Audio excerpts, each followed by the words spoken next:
In earlier cases, we are using select list of the column names from table where condition, but in case of PLSQL we have some one extra clause, that is into clause, where we will read the values from the list of column to these particular variables, or you can provide the variable name here, or you can provide the record name here. So we will start with the variable name. Later on, when we cover the record name, then what is record, then we will cover the record name syntax also. So this is example. The into clause is required in PLSQL. Queries must return only one row. If your query is returning more than one row, then this syntax will cause some error. Uh, uh, Here is example.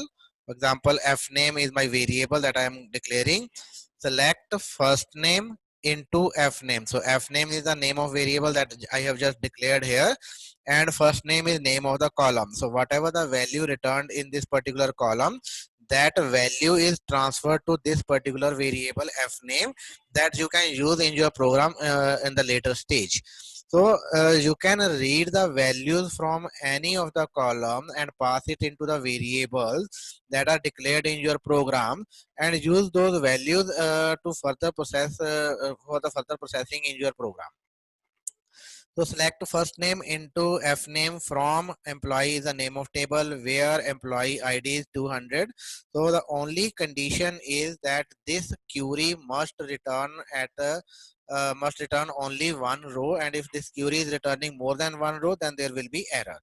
Uh, in the next line, I am displaying whatever read from the first name into f name on the screen. So dbms dot put line first name is whatever the variable value that is obtained from this particular statement, from the first statement, that value will be printed on the monitor. So this is how you can read the values from the database and use it in your program in PLSQL. So into clause is required in the select statement. So that helps you to read the data from the database and put it into the variables that are the program variables and use it in your program. Then this is another example. Retrieve the hire date and the salary. I want to read two values. One is hire date and another one is salary from some specified employee. So first of all, I have to specify the employee. Now employee hire date and employee salary, I have to declare two variables in which I will read the data from the database. Now what will be the data type of these two variables? Sometimes we don't know about the data type of the variable. So we all know is that we have a table. So we can get the data type of the column of the table and use that data type for these particular variables. So this is a way, so that we have already covered in the first lecture. uh, uh, Employees dot hire date percentage type. So percentage type is the keyword that tells the system that the data type of this particular variable will be same as that of the hire date column of the employees table. In the similar way, employee dot salary percentage type means this percentage type tells the system that the data type of salary will be data type of employee salary will be same as that of the salary column of the employees table. So in this way, using this percentage type notation, we can transfer the data type of one variable to the other variable. After that, we will apply the select statement. Select hire date, salary. These are the two names of the column in the employee table, into employee hire date and employee salary. That means this value will be transferred to this variable, and this value will be transferred to this variable from employees where employee ID is 100. So by this way we can transfer the values from the table into the variables. Then next topic is about cursors. Cursors are again very important concept in PLSQL. cursor to process the SQL statement, Oracle need to create an area of memory. So cursor is basically area of memory that is known as context area. So context area is a area of memory that is created by the Oracle in order to process any of the SQL statement, whether it is insert or update or delete, whatever the SQL statement you are going to execute. Oracle requires some memory area, and that memory area is called context area. This will have the information needed to process the statement. So all the information that is required to process that particular statement, and whatever the results that are produced by the statement, those results need to be stored somewhere, and this is the area where they are stored. So this information includes the number of rows processed by the statement, or a pointer to the past representation of the statement. So all this data is included in this particular context area. So in a query, the active set refers to the rows that will be returned. So whatever the result of, for example, I write select star from ABC table. So suppose it will return 10 rows. So number of rows. So this 10 rows will become a set, and this is called active set. So a query active set refers to the rows that will be returned by that particular query. So this active set is also placed into a context area. So we need to some memory area to store this active set, and the context area is the memory area where this active set is stored. So what is a cursor? Cursor is just a pointer to the context area. So first of all, you must understand what is context area. And if you get the idea of context area, only then you can understand the cursor. So cursor is just a pointer to the context area, because in programming, we need to refer to the context area in order to find out what is returned, or in order to find out what are the other values that are processed by the Oracle server. So if you want to read those values, then you must have a pointer to that particular area. So cursor is a way of pointing to that particular area. Through the cursor, PLSQL program can control the context area, and what happen to it as the statement is processed. This can be controlled with the help of a PLSQL program, and all that can be done only if we have a cursor. So that means if we have a pointer that can point to that particular memory location. The two important features about the cursor are that cursor allows you to fetch and process the rows returned by the select statement. If you have multiple rows that are returned by the select statement, if you have single row, and then you can transfer that data into the variable as we have seen in the previous slide. But if we have multiple rows that are returned by the select statement, and those multiple rows will be stored into a special memory area that is called active area, context area. And if you want to read the data from that set of rows, then you can use the cursor allows you to fetch and process the rows, and one row at a time. So at a time you can process only one row, but you can process all the rows one by one.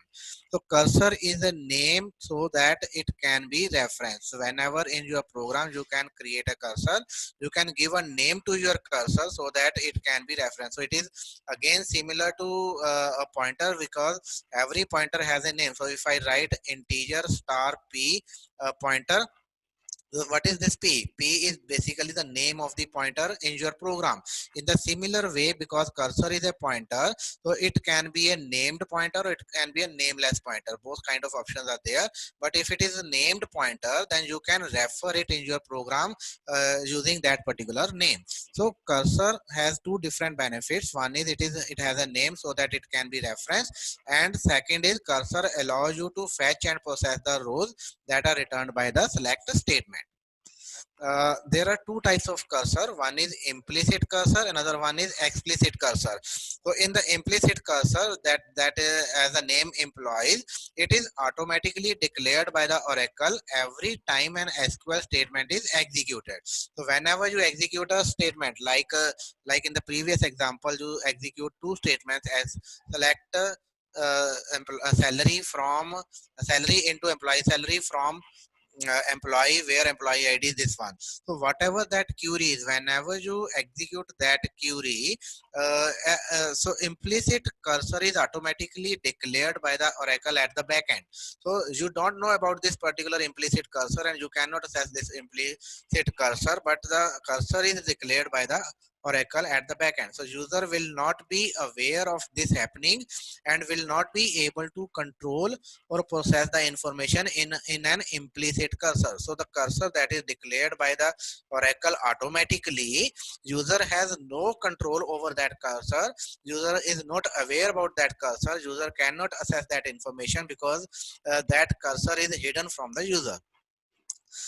Second option is explicit cursor, which is defined by the programmer, which is defined by the user in the with the help of a program for any query that returns more than one row of data. So you can create a cursor for any of the query that is returning data in more than one row. So if it is only a single row, then you can use a variable and you can use a into clause of SQL statement, which can be used for transferring the data from into those variables. But if your query is returning more than one row, then explicit cursor is required, and you can define the explicit cursor in your program.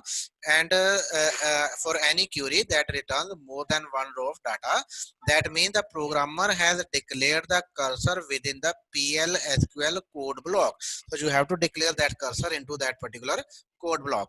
So we will see how that can be done, but before that, let's have some information about the implicit cursor, some more information about implicit cursor. So any given PL SQL block issues an implicit cursor whenever an SQL statement is executed, as long as an explicit cursor does not exist. So if the explicit cursor is not existing for that particular statement, then PL SQL, then the Oracle will automatically create an implicit cursor for any of the SQL statement that is executed on your system.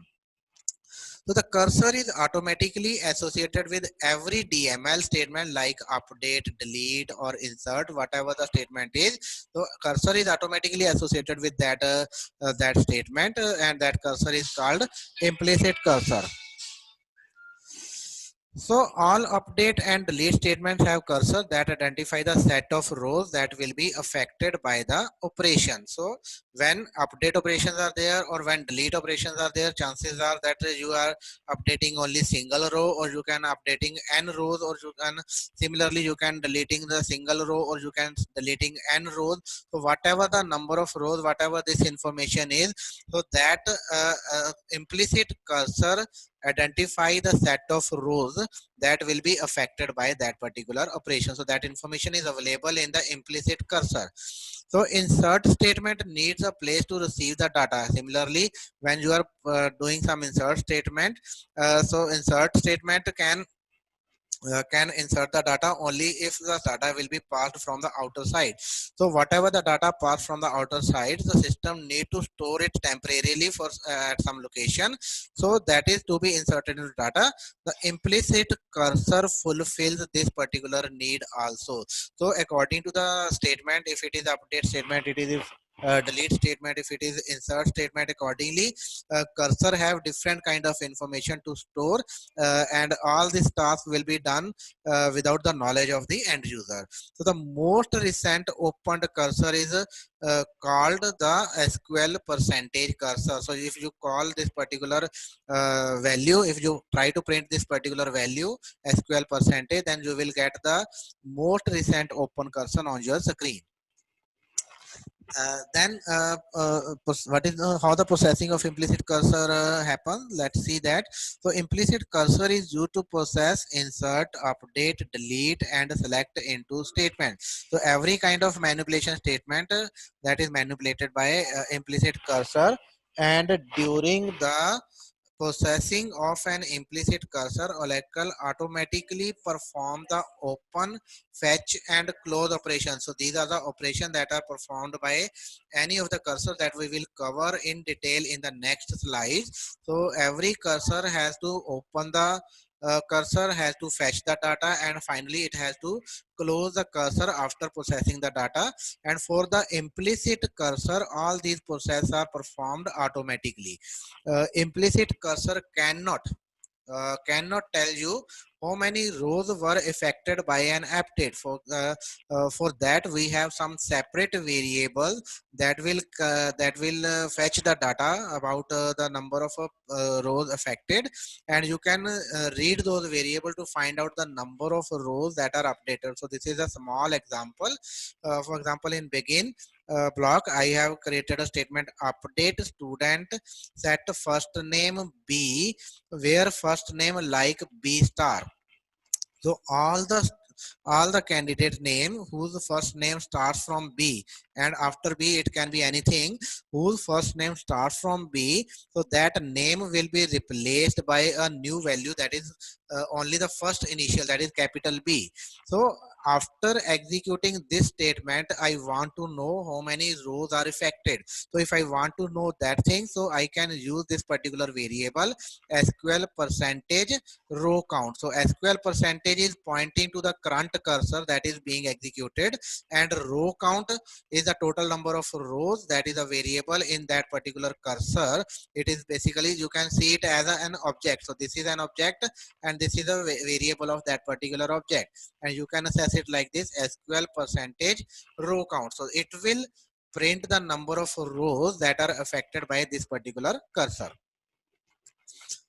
Uh, then we have explicit cursor in our hand. The only means of generating an explicit cursor is for the cursor to be named in the declare section of PL/SQL block. So you have to declare the name of that particular cursor in the declaration section of PL/SQL block. The advantages of declaring explicit cursor over the indirect or implicit cursor are that explicit cursor gives more programmatic control. So you can have a name, you can have a pointer now, and using that pointer you can access a lot of things in the memory area, in the context area that is allocated by the Oracle while executing your query. So you can have lot of information. So that is the one of the advantage of explicit cursor. That's why you should create the explicit cursor instead of relying on the implicit cursor. So implicit cursors are less efficient than the explicit cursor, and thus it is harder to trap the data errors. So if there are some data errors and you have declared explicit cursor, then you have more control. You can debug it easily. You can find out what kind of errors are there, and you can try to remove those errors. But if you are working with implicit cursor, then implicit cursor, because you don't have the pointer to those implicit cursor, and you can't do much with those errors, and you can have little options for debugging those errors.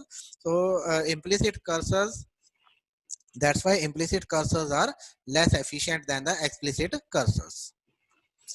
So the process of working with explicit cursor consists of the following steps. First of all, you have to declare the cursor. This initialize the cursor into the memory. Then you have to open the cursor. Then you have to fetch the cursor. Then you have to finally close the cursor. Opening the cursor means the previously declared cursor, the cursor that you declared in the first step, can now be opened. Now be opened means memory can be allocated. So memory is allotted to that particular cursor. So fetching the cursor means the previously declared and opened cursor. First you have to declare it, then you have to open it. So if the cursor is declared and as well as opened, then now you can retrieve the data from this particular cursor. This is the process of fetching the cursor. So you can fetch the data from the cursor one by one using row by row, and closing finally after fetching the last line, you have to close the cursor. So the previously declared, opened and fetched cursor, that means for closing the cursor these three conditions must be met. The cursor must be declared previously, cursor must be opened previously, and data may be fetched from the cursor from that cursor, and finally it now may be closed to release the memory allocation. So this is the pictorial diagram of this all process. First of all, you have to declare the cursor, which is means creating a named SQL area.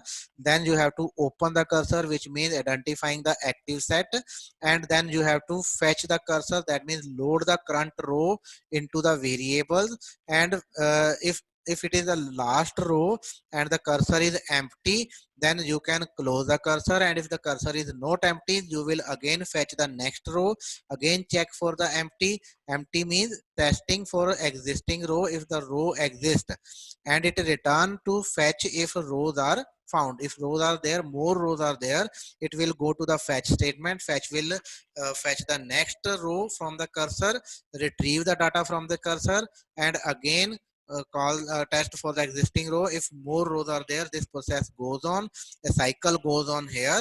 And if there is no row, then finally this cursor will be closed, so you can release the active set. So all this task from open, fetch and close, that will be performed automatically in the case of explicit cursor. So in the case of explicit cursor, implicit cursor, in the case of implicit cursor, all this task is performed automatically, that means open, fetch and close. But in case of explicit cursor, you have to declare, you have to open, you have to fetch, and you have to finally close the cursor. So let's see how this can be done. So declaring a cursor, define the name of the cursor and associate it with the select statement. So what do you mean by declaring of a cursor? So it is very simple. Declaring of a cursor means defining the name and associating it with some select statement, the result of which may be passed into the active area. So the first step is to declare the cursor with the following syntax. So this is the syntax. Cursor is a keyword. You can give any name that is a valid identifier name, followed by is again keyword, and followed by the select statement. So when this statement is executed, the result of this statement will be placed into a memory area, and this cursor is basically acting as a pointer to that particular memory area.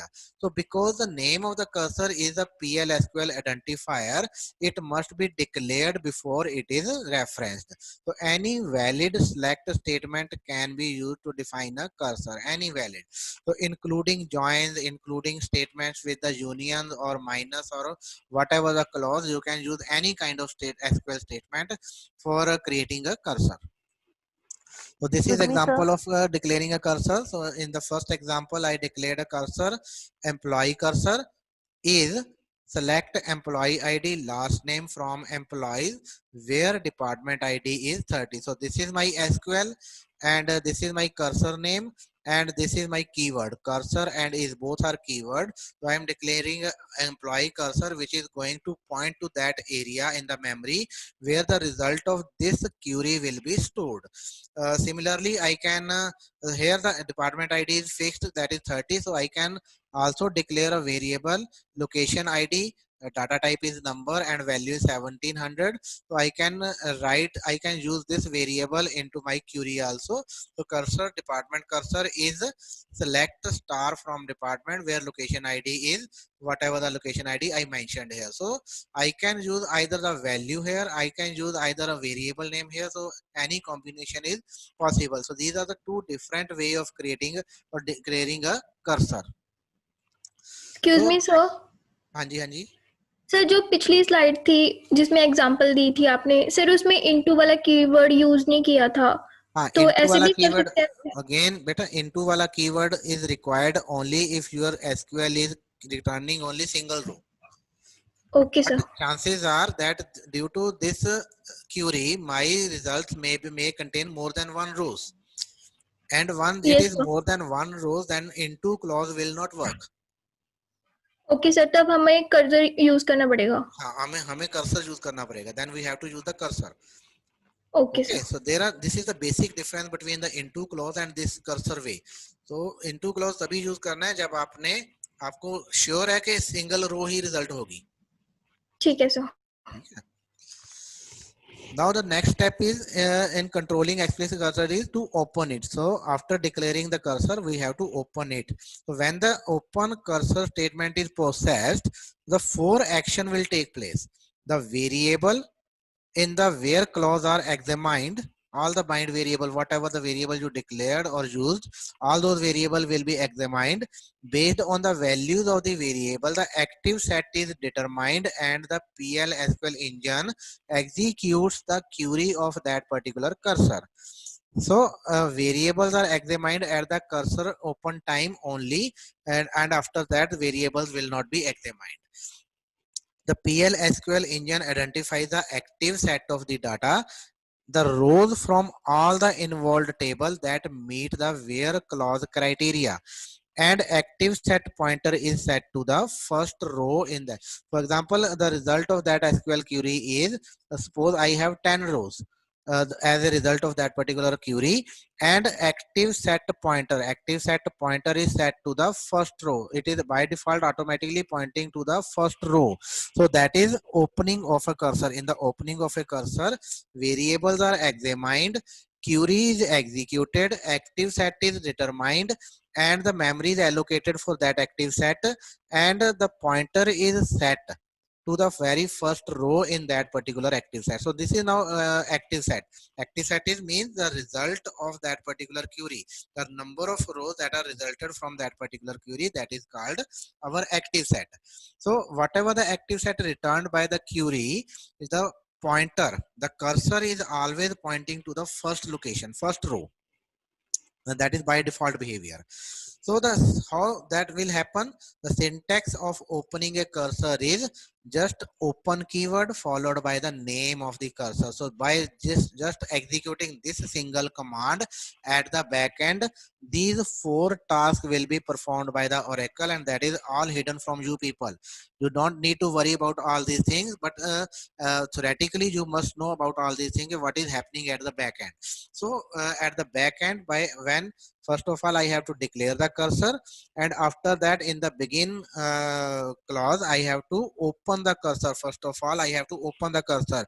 By opening the cursor means it will evaluate all the variables. For example, if it is a variable one here, so the value of that variable will be evaluated, and that will be used in this particular query, and whatever the result is provided by this particular query, that result is called your active set, and memory is allocated for that active set, and the cursor, employee cursor, this is basically a pointer that is pointing to the first row of that particular active set. So this all tasks will be performed at the back end only, but you need to call the open statement with the name of the cursor.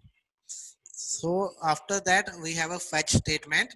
After the cursor has been declared and opened, you can retrieve data from the cursor. So first of all, the cursor will be declared, should be declared, and then it should be opened.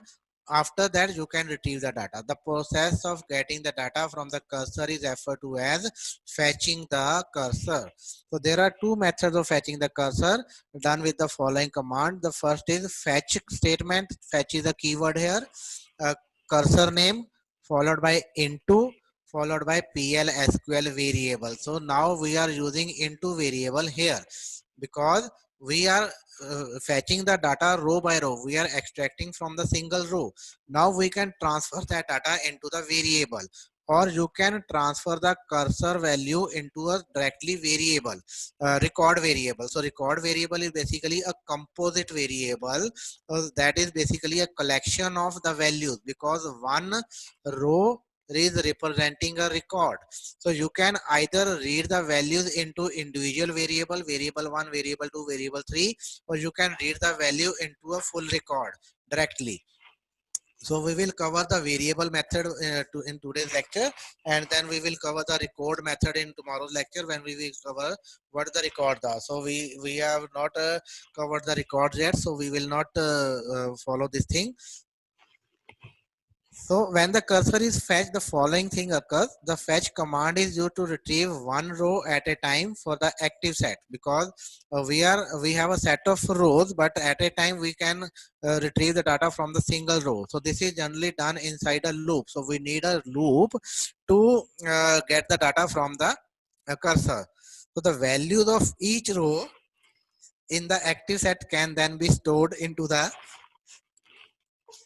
so value of each row in the active set can then be stored into the corresponding variables or the PLSQL record one at a time. So this is need to be considered that one value will be stored into a one variable, or if you are fetching the full row, then that full row can be stored into a one record at a time. So the performing operations on each one successively. So after each fetch, the active set pointer is automatically moved forward to the next row. So thus each fetch will return successive rows of the active set until the entire set is returned. So this process will continue, loop will continue until the last row appears and data is extracted from that last row. The last fetch will not assign the values to the output variable, and at that time your loop can be terminated, and your loop will be terminated and you can close your cursor now. So this loop will be executed automatically. You need to do nothing for this particular thing.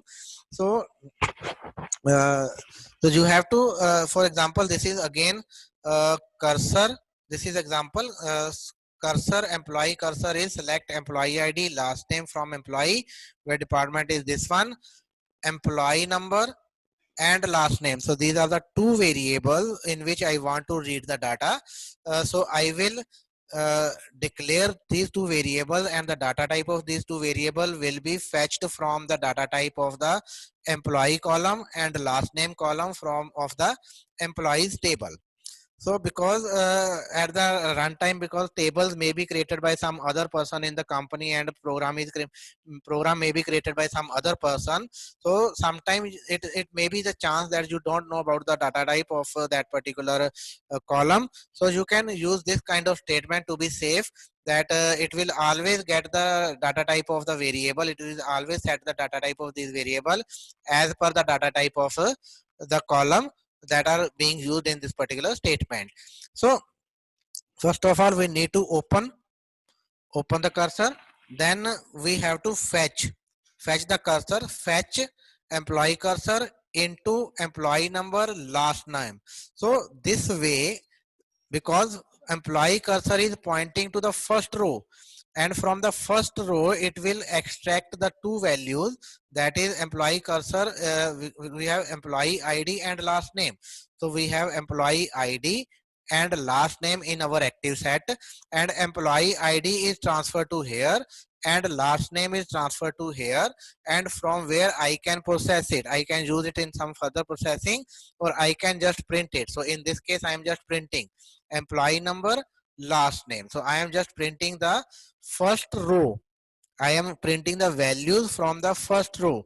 Now to extract the data from the second row, again I have to put again I have to read the data. So I have to call the fetch statement again, fetch employee cursor into employee number, L name. I can write like this also. Again, then I have to put dbms dot output dot put line employee number or L name. Okay, so again, after every fetch statement, the cursor is automatically moved to the next row. So first row, then second row, then third row, then fourth row. So after every fetch statement, cursor will move automatically to the next row, and in order to get the data from the next row, you need to call the fetch statement again. When you call the fetch statement, cursor will again automatically move to the next row, and you need to repeat these two lines again and again. So for that we need a loop. Got my point?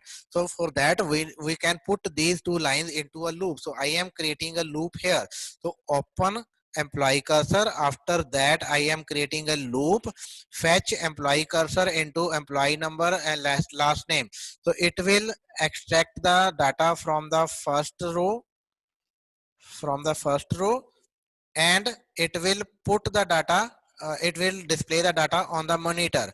And in between, because loop and end loop, this is a infinite loop, and I have to check the condition when there is no data, when the last row is fetched.